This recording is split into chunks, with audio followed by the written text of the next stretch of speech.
Chris Trapasso from CBS Sports, one of their draft guys, gave his thoughts about the 2024 Browns draft class.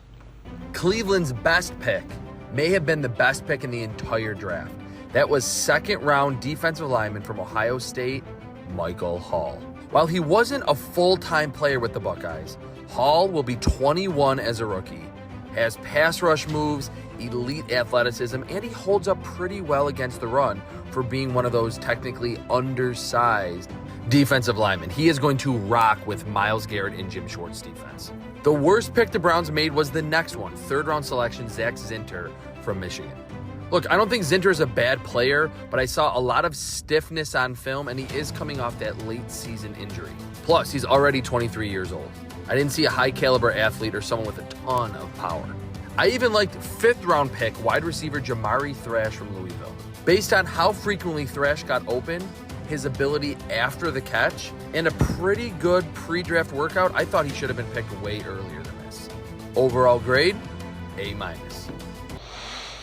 Scott, when I heard the Zinter pick, and people who watch the show know I liked the Zinter pick. You're not looking for guards aren't athletic. Those are the guys that go and maul in the middle of the field. I mean, don't tell Joe Bitonio that, Dave. He can get out and run. I mean, he pulls, but it's not like you're looking for a 3-cone drill when you've got guys when you're lined up between the tackle and the center.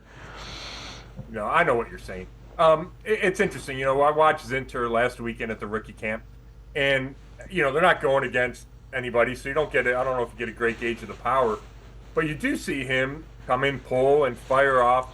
And, it's a little awkward maybe, but so is Joe Bitonio, right? So when I got done watching, not that I'm, an offensive line expert, but you get done watching it and you think, okay, this guy moves well enough. And that was my, my amateur scouting report was he moves well enough.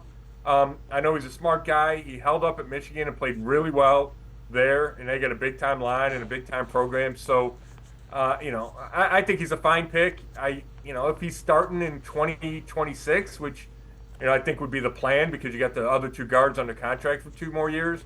That's all you're looking for, and you hope he's a third rounder that he can start for the next, 5 or 7 years. And, obviously I'm forecasting way down the road, but that doesn't seem unreasonable for a third round pick that the Browns like and had a really strong career at Michigan.